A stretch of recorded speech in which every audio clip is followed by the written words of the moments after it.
عمار بن یاسر رضی اللہ تعالیٰ عنہ اور ان کی فیملی کو جو تکلیفات پہنچائی گئی تھی، اس کے بعد حضرت خباب بن ارت رضی اللہ تعالیٰ عنہ، ان کو بھی بہت تکلیفیں پہنچائی گئی تھی۔ نبی کریم صلی اللہ علیہ وسلم کے پاس کچھ لوگ آئے تھے، انہوں نے کہا کہ آپ ہمیں قرآن مجید سکھائیں۔ آپ نے ان کو تبلیغ سکھائی، نمازیں سکھائی، پھر انہوں نے کہا کہ ہمارے ساتھ کچھ آدمیوں کو بھیجیں آپ، جو کہ ہمیں مطلب کہ جا کے وہاں پہ دین سکھائیں۔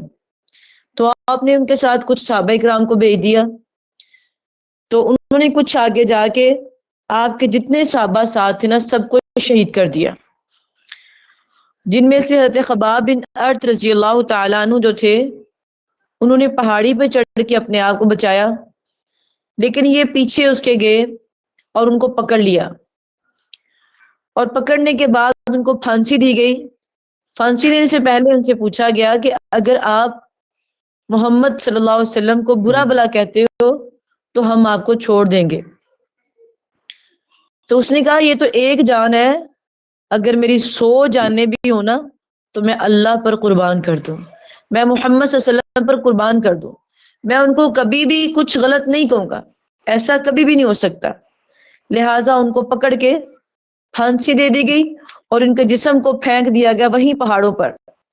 اب انہوں نے سوچا کہ اس جسم کو پکڑ لیتے ہیں اور اس کو مطلب کہ کاٹتے ہیں، اس کو ریزہ ریزہ کرتے ہیں، تو اللہ نے آسمان سے شہد کی مکھیوں کو بھیج دیا، انہوں نے آ کے حضرت خباب رضی اللہ تعالیٰ عنہ کی لاش کی حفاظت کی۔ اسی طرح زنیرہ رضی اللہ تعالیٰ عنہ، یہ بھی نبی کریم صلی اللہ علیہ وسلم کی صحابیہ تھی اور ابو جہل کی لونڈی تھی یہ۔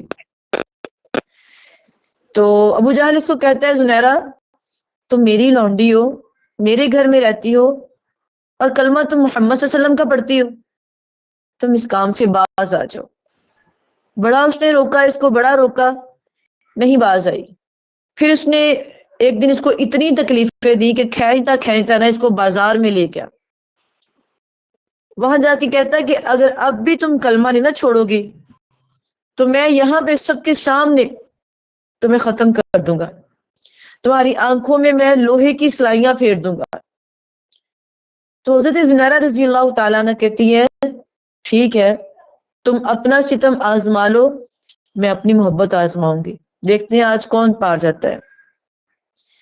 کہتا ہے کہ ابھی تجھے کچھ کہا نہیں میں نے، اس لیے ایسے کر رہی ہو، جب سلائیاں لگاؤں گا پھر تمہیں پتا چلے گا، ابھی بھی باز آ جاؤ، محمد صلی اللہ علیہ وسلم کو برا کہہ دو۔ کہتی میں نے ان آنکھوں کا کیا کرنا ہے جن سے میں آپ صلی اللہ علیہ وسلم کا دیدار ہی نہ کر سکوں۔ خیر اس نے کھینچا اور بازار میں لے جا کے گرم سلائیاں اس کی آنکھوں کے اندر پھیر دیتا ہے اور آنکھیں ضائع ہو جاتی ہے، اور یہ کھڑی ہوتی ہے اور یہ کفار ابو جہل سارے ایک دوسرے کے اوپر گرتے ہیں، مذاق اڑاتے ہیں، اور مذاق اڑاتے اڑاتے ابو جہل کہتا ہے کہ اپنے رب سے کہو تمہیں آنکھیں واپس کر دے اگر ہے تو۔ اب جب اتنی بات کہی تو زنیرہ فوراً اللہ کے آگے جھک گئی، کہنے لگی اللہ پہلے مجھے کہہ رہا تھا تو مجھے کوئی ٹینشن نہیں تھی، میری آنکھیں ضائع ہوئی تھی، میری 100 آنکھیں ہوتی میں آپ پہ قربان کر دیتی، مجھے کوئی پریشانی نہیں تھی۔ اللہ اب آپ پہ بات آ گئی ہے، یہ کہتا ہے کہ اگر تیرا رب ہے تو کہہ اسے تجھے۔ اللہ زنیرہ کبھی برداشت نہیں کر سکتی کہ زنیرہ کبھی برداشت نہیں کر سکتی کہ آپ کو کوئی کچھ کہے۔ اللہ مجھے آنکھیں عطا کر دے، روتی ہے، کہتی اللہ جب بھی گھبراتی ہوں تیرے در پہ آتی ہوں، آج بھی تیرے در پہ آئی ہوں، اللہ مجھے آنکھیں عطا فرما دے۔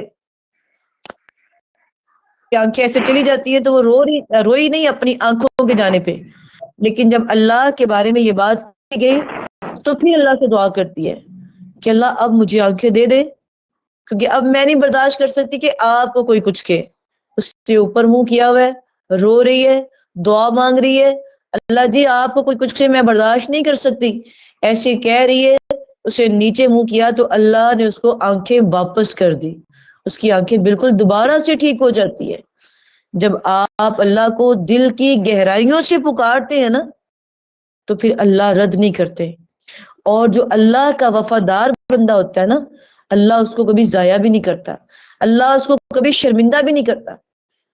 اسی طرح اور بھی بہت ساری صحابیات تھی، لونڈیاں تھی جن کو تکلیفیں دی جاتی تھی، طرح طرح کی سنگین سزائیں جب تھی، مشرکین نے ایک ایسی شکل اختیار کر لی کہ بعض صحابہ کو اونٹ اور گاؤں کے ساتھ باندھ دیتے، بعض کو گائے کے ساتھ، بعض کو لپیٹ دیتے۔ اپنے آپ کو بچانا اور اسلام کو پھیلانا دونوں کام ضروری تھے۔ تو رسول اللہ صلی اللہ علیہ وسلم نے پھر کیا کیا؟ سارے خطرے جو آپ نے دیکھے، کھلم کھلا مشرکین نے جو آپ کو پریشان کیا، 4 ہجری سے یہ سارا کام شروع ہو چکا تھا۔ تو آپ صلی اللہ علیہ وسلم نے پھر ایک گھاٹی میں نا دار ارکم کی، وہ ایک شخص تھا، اس کا نام تھا ارکم بن ارکم مخزومی، اس کا گھر تھا پہاڑ کے پاس۔ آپ نے وہاں پھر صحابہ کو کہنا شروع کر دیا کہ آپ وہاں چلے جائیں۔ کہ بھئی کس کا مائک اوپن ہے، بند کریں ذرا۔ دار ارکم کی گھاٹی کے اندر جاتے تھے، چھپ کے نماز پڑھتے تھے، چھپ کے قرآن پڑھتے تھے، جو بھی دین کا عمل سیکھنا ہوتا چھپ کے کرتے تھے۔ لیکن آپ صلی اللہ علیہ وسلم سر عام ویسے ہی تبلیغ کرتے اور ویسے ہی آپ سب کے سامنے اپنی عبادت کرتے، لیکن صحابہ اکرام کو آپ نے کہا تھا کہ اب آپ وہاں چھپ کے عبادت کریں گے۔ تو جب یہ ساری صورتحال ہو گئی، 5ویں صدی لگ گئی، 5واں سال لگ گیا، پھر تو ظلم اور بڑھ گیا۔ ان دنوں نہ پھر اللہ تعالیٰ نے سورہ کہف نازل کی۔ یہ اس طرح نازل ہوئی تھی کہ قریش نے آ کے کہا کہ ہمارے ان سوالوں کے جواب دیں، تو اللہ تعالیٰ نے پوری سورہ کہف نازل کر دی۔ سورہ کہف اپنی زمین کا وارث کر دیتے ہیں، اور دوسری بات یہ کہ فلاح اور کامیابی جو ہے وہ اللہ کے حق میں، اللہ کے راستے میں ہی ہے۔ یہ کہ اللہ تعالیٰ اپنے بندوں میں سے ایسے افراد کو کھڑے کر دیتا ہے جو اللہ کے دین کو پھیلاتے ہیں اور ظالموں سے اس کے بندوں کو نجات دلاتے ہیں، جیسے ذوالقرنین نے وہ دیوار بنائی اور یاجوج اور ماجوج سے لوگوں کو بچایا۔ اور اس کے بعد اسی صورت کے اندر جو ہے وہ اللہ نے اپنے موسیٰ علیہ السلام کا اور حضرت خضر علیہ السلام کا بھی واقعہ بیان کیا۔ تو اس کے اندر بھی یہی تھا کہ جو بات اکثر سامنے ہوتی ہے وہ صحیح نہیں ہوتی، اور اللہ تعالیٰ جس کو چاہتے ہیں عزت دیتے ہیں اور جس کو چاہتے ہیں اللہ زمین کا وارث کر دیتے ہیں۔ یہ ساری صورت کے اندر صحابہ اکرام کو ایک تو ہجرت کا اشارہ تھا، دوسرا حوصلہ دیا گیا تھا کہ ظالم ہمیشہ جو ہے وہ ڈوبتا ہی ہے۔ اگر ایک وقت میں ظالم جو ہے وہ بلند پایا پہ ہے، آپ لوگوں پہ ظلم ہو رہا ہے، آپ کو تنگ کیا جا رہا ہے، آپ کو پریشان کیا جا رہا ہے، ایک وقت ایسا بھی آئے گا کہ یہ مشرکین مکہ آپ کے آگے جھک جائیں گے اور آپ کے آگے روئیں گے آ کے۔ جب یہ ساری صورتحال ہوئی کہ اور ظلم بڑھ گیا اور بڑھ گیا، اور سورہ کہف نازل ہوئی، پھر اللہ کے نبی کریم صلی اللہ علیہ وسلم نے اپنے صحابہ کو ہجرت کرنے کا حکم دیا۔ اب ہجرت جو ہوتی ہے وہ یہ ہوتی ہے کہ اپنا گھر چھوڑ کے آپ کہیں اور چلے جائیں، اور یہ کام آپ کو پتہ ہے بہت ہی مشکل ہے، اور دوسری صورت میں آپ کو پتہ بھی نہیں کہ ہم نے جہاں جانا ہے وہاں کوئی ہمارا بنتا ہے کہ نہیں بنتا ہے، اور آپ کے پاس کوئی مکان بھی خرید کے رکھو، چند چیزوں سے اٹھائی اور چل پڑے، کس لیے کہ اللہ کا اسلام جو ہے ہم آگے جا کے پھیلائیں۔ اس لیے نبی کریم صلی اللہ علیہ وسلم نے فرمایا جو اللہ کے لیے ہجرت کرتا ہے نا اس کی پچھلی زندگی کے سارے گناہ معاف ہو جاتے ہیں، اور آئندہ آنے والی زندگی میں اس کو ہر عمل کا دوہرا اجر ملتا ہے۔ اب ہجرت انہوں نے کہاں پہ کی؟ سب سے پہلے انہوں نے ہجرت حبشہ میں کی، جن کے اندر آپ صلی اللہ علیہ وسلم کی بیٹی رقیہ اور آپ کا داماد حضرت عثمان غنی رضی اللہ تعالی عنہ بھی تھے، اور انہوں نے ہجرت کی۔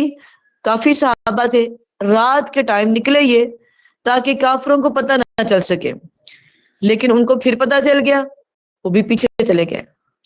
اس کے بعد کیا کہتے ہیں، صحابہ اکرام ہجرت کر کے چلے گئے اور آپ مسجد میں نا قرآن پڑھ رہے تھے۔ بڑا واقعہ پیش ہے وہاں پہ۔ آپ قرآن مجید پڑھ رہے تھے اور تلاوت کر رہے تھے سورہ نجم کی. صحابہ کرام چھپ کے عبادت کرتے تھے لیکن آپ ظاہر ہی کرتے تھے. اب آپ صلی اللہ علیہ وسلم جو ہے نا وہ سورہ نجم پڑھ رہے تھے اور آپ کا قرآن پڑھنا, آپ کو پتہ ہے کہ عام قاری قرآن پیارا قرآن پڑھتا ہو, ہم کہتے ہیں یہ پڑھی جائے اور ہم سنی جائے, وہاں آپ پڑھے تھے. اچھا مشرکین مکہ نے دیکھا کہ یہ قرآن پڑھا, سارے ارد گرد ایسے آ کے بیٹھ گئے جیسے آپ ان کو کوئی بات ان کی بتا رہے ہو. اور سورہ نجم کے آخر میں سجدہ آتا ہے. جب آپ نے کہا نا فَاعْبُدُوا لِلَّهِ فَاسْجُدُوا لِلَّهِ وَاعْبُدُوا, آپ نے سجدہ کیا, آپ کے ساتھ سارے مشرکین مکہ سجدے میں چلے گئے. صرف ایک شخص تھا, اس نے سجدہ کیا اور اس نے مٹی اٹھا کے اپنے سر کو لگا لی اور کہا کہ میرے لیے یہی کافی ہے. روایت میں آتا ہے جتنے لوگ وہاں پہ قرآن سن رہے تھے جنہوں نے سجدہ کیا تھا, آگے چل کے اللہ نے ان کو ایمان دے دیا تھا. اور یہ جو شخص تھا یہی مسلمان نہیں ہوا تھا. جب انہوں نے دیکھا کہ جس چیز سے ہم آپ کو روک تو شرمندہ ہوئے, اور شرمندہ ہو کے پتہ کیا کہتے ہیں, اس نے جادو کر دیا ہمارے اوپر, اس کا جادو ہمارے اوپر چل گیا. حالانکہ یہ محض جھوٹ تھا, انہوں نے اپنے پاس سے باتیں بنائی ہوئی تھی. خیر اس کے بعد پھر مسلمانوں کو پتہ چلا جو حبشہ میں تھے کہ مکہ میں سکون ہو گیا ہے, وہ واپس آ گئے. جب انہوں نے دیکھا کہ مکہ میں واپس آ کے دیکھا کہ پہلے سے بھی زیادہ حالات خراب ہوئے, پھر ہجرت کر لی, کسی نے مکہ مدینہ کی طرف کر لی اور کسی نے پھر دوبارہ حبشہ کی طرف کر لی, کوئی کدھر چلا گیا کوئی کدھر چلا گیا. پھر دوسری ہجرت حبشہ جس کو بولا جاتا ہے, یہ بھی مسلمانوں نے کی اور بہت ہی مشکل حالات میں کی. جب یہ چلے گئے تو ان کے پیچھے مشرکین مکہ بھی چلے گئے. وہاں جا کے نا انہوں نے سازش کی, مشرکین مکہ نے یہ سازش کی, جا کے حبشہ کے بادشاہ کہتے ہیں کہ تمہارے علاقے میں نا ہمارے کچھ لوگ آئے ہیں, اور یہ وہ لوگ آئے ہیں جنہوں نے ہمارے دین کو بہت ہی بدنام کر دیا, بہت ہی خراب کر دیا, لہٰذا ان کو ہمارے حوالے کرو. اب جو حبشہ کا بادشاہ ہے نا وہ کافی سمجھدار ہے, وہ انصاف کرنے والا مشہور تھا, اس لیے اللہ کے نبی نے کہا تھا کہ تم لوگ وہاں ہجرت کر جاؤ. اب جب یہ وہاں پہنچے اور آگے سے قریش نے یہ شکایت لگائی تو اس نے کہا میں نے نا تم دونوں کے درمیان بات سن کے پھر فیصلہ کرنا ہے, ایک کی بات سن کے فیصلہ نہیں کرنا. اس نے کہا ٹھیک ہے. انہوں نے صحابہ کرام کو بلایا, صحابہ کرام بھی آ گئے. اب بادشاہ نے پوچھا کہ یہ لوگ تمہارے پیچھے آئے ہیں کس وجہ سے آئے ہیں, کیا بات ہے؟ انہوں نے کہا بادشاہ سلامت, ہمارے ہاں ایک نبی آیا ہے, اس نے ہمیں جینا سکھایا, ہم بیٹیوں کو زندہ درگو کرتے تھے, اس نے ہمیں بتایا کہ بیٹیاں گھر کی رحمت ہے. ہم ماؤں کے ساتھ زنا کرنے والے تھے, اس نے ہمیں بتایا کہ ماں کے قدموں کے نیچے جنت ہے. ہم ڈاکو تھے, چور تھے, حتیٰ کہ ہمارے ہاتھوں سے حاجی بھی نہیں بچتے تھے, ہم ان کو بھی لوٹ لیتے تھے, لیکن اس نبی نے آ کے ہمیں جینا سکھایا, اس نے ہمیں نمازی بنایا, اس نے ہمیں اللہ کے قریب کیا. ہمارے ایک ایک کے 10 بت تھے, لیکن اس نے ہمیں ایک اللہ کا بنایا. ہم نے پڑوسیوں کے ساتھ کبھی اچھا سلوک نہیں کیا تھا, اس نے بتایا کہ پڑوسی کے ساتھ حسن سلوک کرو. ہم لوگ پڑوسیوں کی عورتوں کے ساتھ زنا کرنے والے تھے, اس نے بتایا کہ پڑوسیوں کے ساتھ زنا نہیں کرتے. اس نے ہمیں ہر چیز سکھائی. ہم لوگ تو وہ تھے جن کو جینا آتا ہی نہیں تھا, اس نے ہمیں جینا سکھایا. اس نے ہمیں ایک اللہ کا بنایا, ہمارے ہمسایوں سے سلوک کرنے کے بارے بتایا. اس نے ہمارے تمام معاملات سیدھے کیے, پاک دامنی سکھائی, سچائی سکھائی, امانت سکھائی, اللہ کو یاد کرنا سکھایا, ساری باتیں سکھائی. اس نے ہمیں دین سکھایا. بادشاہ کہنے لگا اچھا بات ختم ہوگی, چلے گئے, کوئی فیصلہ نہ ہو سکا. اب یہ جو مشرکین مکہ تھے انہوں نے کہا کہ یہ تو بات غلط ہے. اچھا انہوں نے کہا یہ بادشاہ عیسائی ہے, ہم اس کو اس کی بات سے پکڑتے ہیں. دوسرا دن ہوا, پھر بادشاہ کے پاس آگے, کہتے بادشاہ ان سے پوچھو کہ یہ مریم علیہ السلام کے بارے میں کیا کہتے ہیں. تو جب بادشاہ نے بلایا تو آپ صلی اللہ علیہ وسلم کا کزن جعفر رضی اللہ تعالیٰ عنہ, جعفر طیار رضی اللہ تعالیٰ عنہ ان کا نام تھا, وہ آیا سامنے. پوچھا تم مریم کے بارے میں کیا کہتے ہو؟ تو انہوں نے کہا ٹھیک ہے میں بتاتا ہوں. کھڑے ہو گئے سامنے اور انہوں نے سورۃ مریم کی تلاوت کرنی شروع کر دی. کاف یا عین صاد سے سارا رکوع پڑھا، دوسرے رکوع پہ پہنچا۔ جب جعفر رضی اللہ تعالیٰ عنہ تلاوت کر رہے تھے اتنے جوش کے ساتھ، اتنے پیار کے ساتھ، ان کی زبان بھی عربی تھی، ان کی زبان بھی عربی تھی، دونوں بات کو سمجھ رہے تھے، سمجھا سمجھا کے پڑھ رہے تھے اور وہ سمجھ سمجھ کے سن رہا تھا، اور وہ اتنا رو رہا تھا، اتنا رو رہا تھا کہ اس کی داڑھی مبارک تر ہو گئی، اور جو اس کے پاس بیٹھے ہوئے سب تھے وہ بھی ساتھ ساتھ رو رہے تھے، اور یہ جو ظالم مشرکین مکہ تھے یہ کہتے ہیں لگتا ہے یہاں پہ بھی ہماری بات نہیں چلے گی۔ خیر جب انہوں نے تلاوت ختم کی تو اس وقت اس نجاشی بادشاہ نے نا ایک تنکا اٹھایا نیچے سے، تنکا اٹھا کے اپنے ہاتھ میں پکڑا اور سارے کافروں کے سامنے، صحابہ کرام کے سامنے اور اپنے ساتھیوں کے سامنے وہ تنکا کرتا ہے اور کہتا ہے میری بات سنو، اس نے جو مریم کے بارے میں اور عیسیٰ علیہ السلام کے بارے میں کہا ہے نا، اس میں اتنی سی بھی شک نہیں ہے جتنا سا یہ تنکا ہے، جیسے تم اس کو اپنی آنکھوں سے دیکھ رہے ہو یہ تنکا ہے، اس کا تنکا نہ ہونے میں کوئی شک نہیں، اس طرح جو اس نے عیسیٰ علیہ السلام کے بارے میں بتایا اور مریم کے بارے میں بتایا اس میں بھی کوئی شک نہیں ہے، لہٰذا میں ان کو تمہارے حوالے نہیں کروں گا، یہ یہیں پہ رہیں گے، یہ کہیں نہیں جائیں گے۔ جب اتنی بات کہی تو وہ جو کفار مکہ پیچھے گئے تھے وہ مایوس ہو گئے، ادھر نبی کریم صلی اللہ علیہ وسلم کو پتا چلا کہ کفار پیچھے چلے گئے میرے صحابہ کے، تو آپ بڑا پریشان ہو رہے تھے کہ اب آپ پیغمبر ہے جس کے بارے میں ہم نے تورات میں پڑھا، انجیل میں سنا، یہ وہی پیغمبر ہے، اگر میں اس کے پاس جاتا تو اس کے پاؤں دھو کے پیتا۔ مسلمان ہو گیا تھا لیکن اس نے اللہ کے نبی کو دیکھا نہیں تھا، اس لیے یہ صحابی نہیں تھا لیکن تابعیوں سے رتبہ اس کا اوپر تھا۔ ایک ہوتا ہے صحابی جو اللہ کے نبی کو دیکھتا ہے اسلام کی حالت میں، جو صحابی کو دیکھتا ہے اسلام کی حالت میں وہ ہوتا ہے تابعی۔ اب ایک فرقہ ہے جو تابعیوں اور صحابیوں کے درمیان ہے، ان کو کہتے ہیں مخضرمین، ان کا رتبہ تابعیوں سے زیادہ ہے، ان کی شان تابعیوں سے زیادہ ہے۔ تو نجاشی کے بارے میں آتا ہے کہ وہ مخضرمین میں سے تھا، آپ صلی اللہ علیہ وسلم نے اس کا غائبانہ نماز جنازہ بھی پڑھایا تھا، جب یہ فوت ہو گیا تھا آپ صلی اللہ علیہ وسلم کو دیکھ نہیں سکا تھا لیکن اسلام لے آیا تھا۔ یہ سارا قصہ مشرکین مکہ نے دیکھا تو وہ واپس آ گئے اور مسلمان جو تھے وہ وہاں پہ رہنے لگ گئے۔ ادھر ابو طالب کو مشرکین نے دھمکی دی، جب دیکھا کہ وہاں تو ہماری نہیں چلی پھر یہاں پہ ابو طالب کے پاس آ گئے، کہتے کیا ہے ابو طالب، ہم تیرے بھتیجے کو بڑا روک رہے ہیں، تو ہمارے درمیان بڑی عزت والا ہے، بڑی شان والا ہے، اپنے بھتیجے کو روک لے نہیں تو پھر ہم تجھے درمیان سے ہٹا دیں گے یا تو خود ہی درمیان سے ہٹ جا۔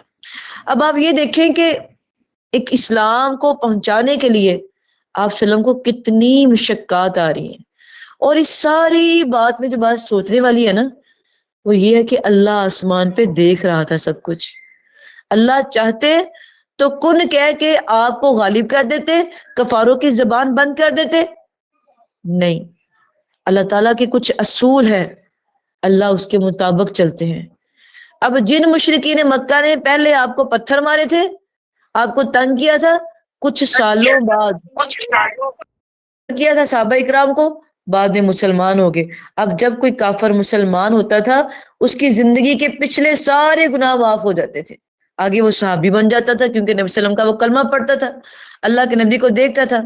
لیکن اس اسلام کو پہنچانے کے لیے صحابہ اکرام نے گھر چھوڑ دیے، آپ صلی اللہ علیہ وسلم بھی چھپ کے عبادت کروا رہے ہیں، صحابہ کو چھپ کے تبلیغ دے رہے ہیں، جس کو پتا چلتا کہ فلاں جگہ پہ نبی آخر الزمان ظہور ہوا ہے اس کا، اور وہ دیکھتا کہ اتنی تکلیفیں دی جا رہی ہیں تو چھپ جاتا، چھپ چھپا کے کسی ایسے بندے کو ڈھونڈتا جس پہ یقین ہوتا کہ یہ مجھے صحیح بات بتا دے گا، اور جب اس کو صحیح بات کا پتا چلتا پھر وہ اللہ کے نبی تک پہنچتا۔ یعنی دار ارقم کی گھاٹی میں چھپ کے نا کتنے ہی لوگ آپ صلی اللہ علیہ وسلم نے مسلمان کر لیے تھے، کتنے ہی لوگ مسلمان ہو گئے تھے صحابہ کے ذریعے، آپ کے ذریعے، اور اس ساری صورتحال کے اندر پھر شیب ابی طالب کی گھاٹی بھی آئی۔ وہ کیا گھاٹی تھی کہ ان کو 3 سال کے لیے بند کر دیا گیا، مسلمانوں کے ساتھ کافروں نے بالکل ہی رابطہ ختم کر دیا، تعلق ہی توڑ دیا کہ نہ ان کو کسی نے کھانا دینا ہے، نہ پینا پانی دینا ہے، نہ کسی نے ملنا ہے، نہ کسی نے ان کے پاس جانا ہے، حتیٰ کہ جو رشتہ دار تھے، جو عزیز و کارب تھے، انہوں نے بھی منہ موڑ لیا تھا۔ اب صورتحال یہ ہو گئی تھی کہ وہاں کھانے کے لیے تو کچھ بھی نہیں تھا، پھر کیا کھاتے تھے؟ درختوں کے پتے کھاتے تھے۔ کیا قصور تھا ان لوگوں کا؟ صرف دین ہمارے تک پہنچا رہے تھے۔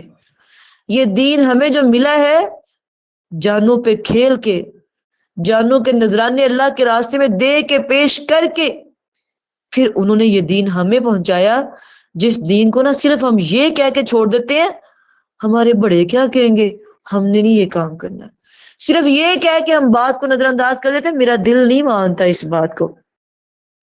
قرآن یہ کہتے ہیں نہیں بس میں نے نہیں یہ کرنا، میرے جو گھر والے کرتے آ رہے میں نے وہی کرنا، ان کا کیا، یہ تو کہتے رہتے ہیں۔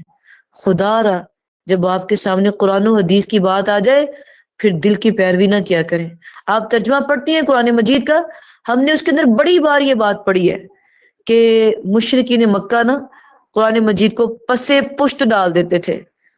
پسے پشت ڈالنے کا مطلب کیا؟ پسے کہتے ہیں منظر، پشت کہتے ہیں اپنے پیچھے کا منظر، اپنی کمر کے پیچھے ڈال دیتے تھے۔ اس کا مطلب کیا ہے؟ اس کا مطلب یہ ہے کہ وہ مانتے نہیں تھے۔ یہ نہیں تھا کہ وہ اللہ کے نبی کے ہاتھ سے قرآن چھینتے تھے تو پھینک دیتے تھے، ایسا کوئی مسئلہ نہیں تھا۔ وہ یہی کہتے تھے ہم نے نہیں یہ کام کرنا، ہمارے بڑے نہیں کرتے تھے، ہم نے نہیں کرنا۔ یہود و نصارہ کی باری آئی، انہوں نے کہا نہیں، جس پہ ہمارے بڑے لگے ہوئے ہم نے وہی کرنا ہے۔ اور آج کا مسلمان کیا کہتا ہے؟ جو ہمارے بڑے کرتے ہیں ہم نے وہی کرنا ہے۔ تو سوچئے، تھوڑا نہیں زیادہ سوچئے، کیا فرق ہے ہم میں اور ان میں؟ اس دین کو ہمارے تک پہنچانے کے لیے اتنی تکلیفیں دی گئی آپ سلم کو، اتنا پریشان کیا گیا آپ سلم کو، حتیٰ کہ جب ابو طالب کے پاس دوبارہ آئے نا کہ ابو طالب تم درمیان سے ہٹ جاؤ، وہ ہمارے خداؤں کو برا بلا کہہ رہا ہے، ہم ایسی ایک جنگ چھیڑ دیں گے جس کو پھر تم ختم نہیں کر سکو گے۔